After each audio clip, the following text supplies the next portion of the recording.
So hello everyone, let's utilize this quarantine time and begin with our 12th standard syllabus. So starting with the biology section, we will be learning today the first chapter of biology, that is reproduction in lower and higher plants. Okay, so before starting, let's talk about the new syllabus of biology. In this new syllabus of biology, you will be having two sections, that is one of botanical and the second is of zoological section. Apart from this, you have 5 units. So the unit 1 will be discussing about the reproduction.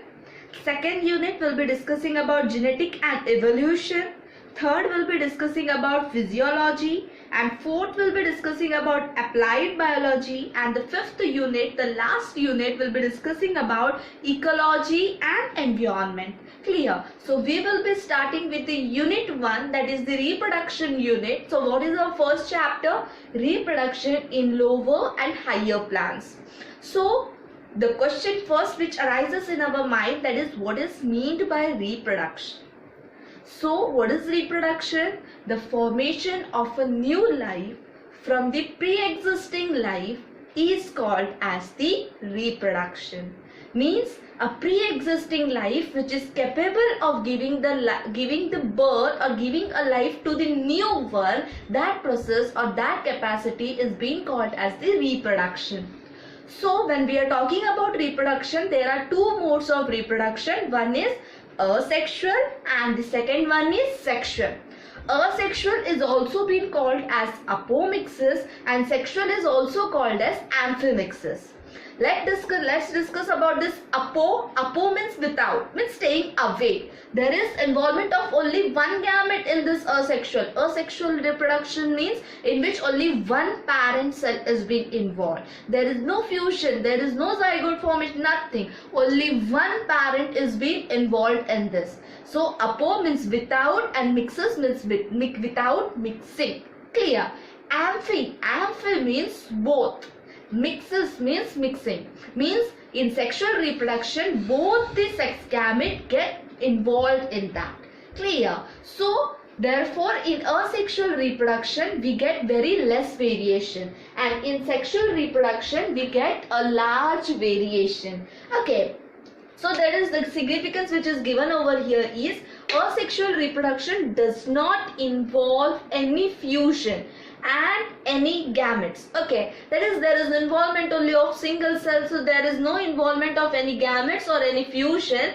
So in this mode of reproduction we get the morphologically and genetically identical progenies. Means the daughter progeny which will be arriving, they will be as same as to their parent cell. Okay, every new progeny which you will be getting will be same to their of the parent cell. Clear? So next one, this asexual reproduction is being seen mostly in the lower organism. But in lower organism also there are different methods. The method is not the same. So first one is about the binary fission. And we all are aware about this because we have underwent through all these topics. Binary fission, this is being seen in unicellular organisms such as example is amoeba, various bacteria, etc. Okay, so if we are having an amoeba over here and that is a mother amoeba, first there will be, what will be happening is that the cytoplasm will be getting little bit extended and there will be the nucleus will get elongated. First the process of karyokinesis means the nuclear division will take place, then the cytokinesis means the cytoplasm division will take place and we will be getting two daughter amoebae. Clear with this? So there is equal division. What there will be? There will be equal division in the binary fission. Now let's talk about the second one, that is called as the budding. In budding, what will be happening is that it is also been seen in unicellular organism, but here we are going to see the unequal division. The division will be unequal. Means if we are talking about the yeast, this is our parent yeast. In this parent yeast, the daughter yeast or the new yeast will be growing about this in a bud condition. Okay, after growing in the bud condition till the time it gets matured, till the time it gets matured, it attaches to the mother cell.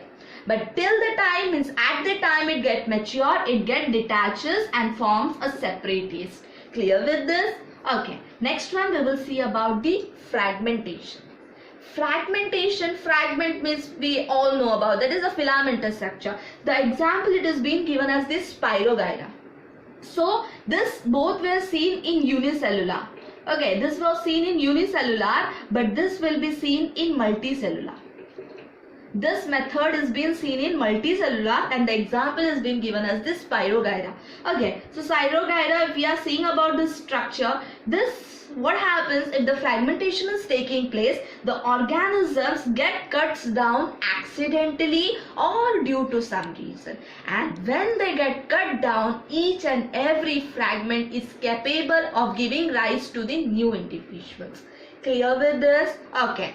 So next one, here also same, we are going to get unequal parts only because each and every part won't be the same to the other one. Clear? Now we are talking about the spore formation. Okay, spore formation, the name itself says us that the development or the birth will take place with the help of the spores. Okay, so there are two types of spores that are one is motile and the other one is non-motile. Motile means which can be having the movement and non-motile means which won't be having the movement. Okay, and the motile means which is having the movement, it will be moving with the help of the flagella. Clear? So there are motile spores and non-motile spores. This motile spores, these spores have been generated by algae. This algae gives this motile spores. Okay, and this non-motile spores are being produced by the fungi. Example is being given, that is called as the Chlamydomonas, and the second one is Penicillium. In this Chlamydomonas, what happens is one parent cell, this is the flagella.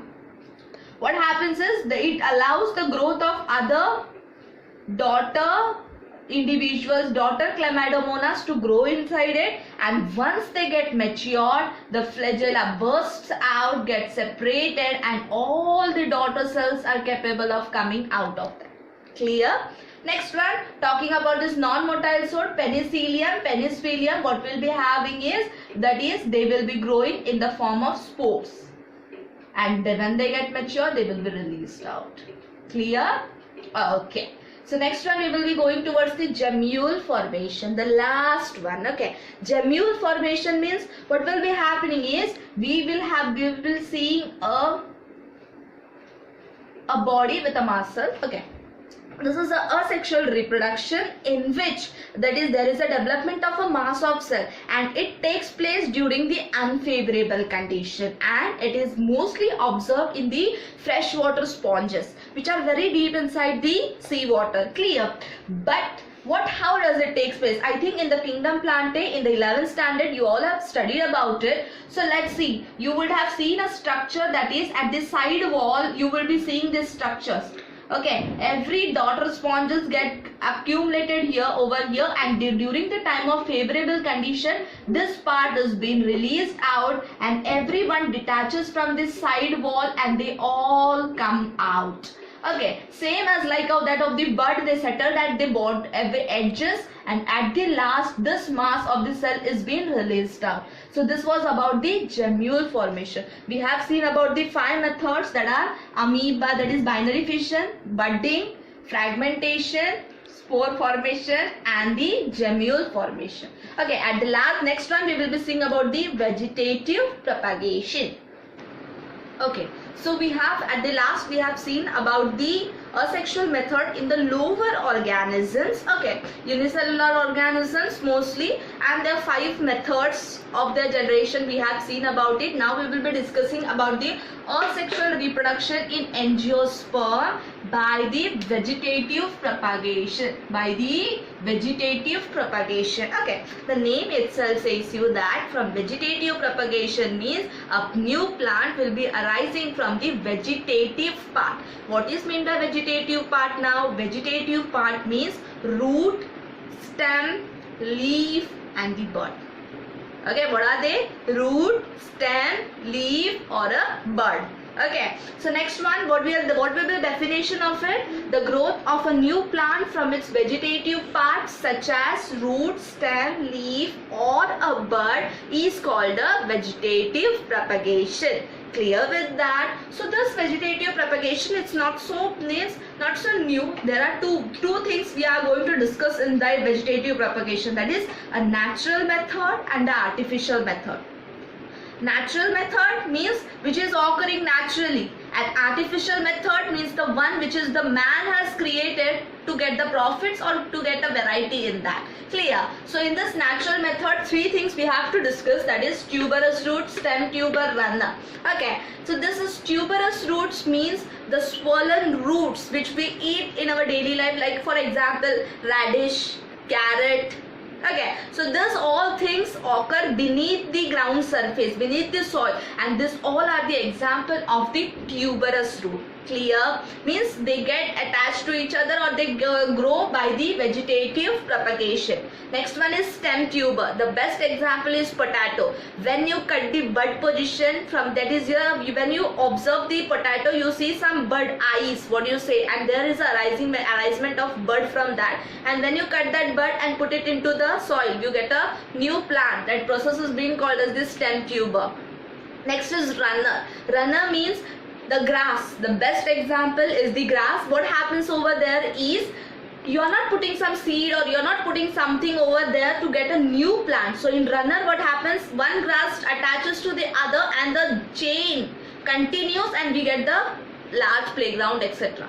So we have discussed about the natural method. Now we will be discussing about the artificial method, which is means in the artificial method what you are going to see first is the cutting. Sorry, first one what we have seen, cutting. The best example is of the rose plant. When you plant a rose, you put a stem over there, isn't it? So what happens is when you put the stem, what is you are going to see over there, you are going to get the arisement of new plants. So a specific part is being cut which has the capacity, which is capable of giving rise to a new plant, that is called a, when you put it into the moist soil, that process is being called as the cutting. Okay, any part, it may be root, leaf, stem or the bud, which when it goes to the soil it will give you a nice plant. Okay, next one, the second one, that is called as the grafting. In this grafting what you are going to see that two different plants or two different parts of two different plants are been combined or united with each other to get a new variety. Okay, so that in that two important things you have to study, that is first one is stalk and the second one is sear. In this two different plants are being involved. The first one, the stalk means the part which is inside the soil. Okay, and the one which is above the soil, that is called as the scion. Okay, and that of two different plants, so they are combined with each other and this process is called as the grafting. Okay, and the scion is being called as the graft over there.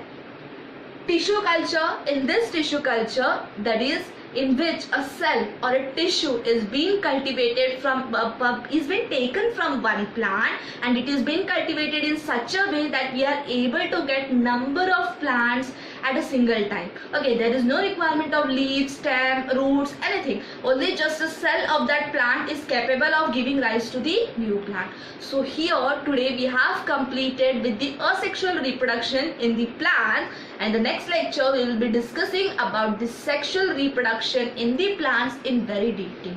Okay.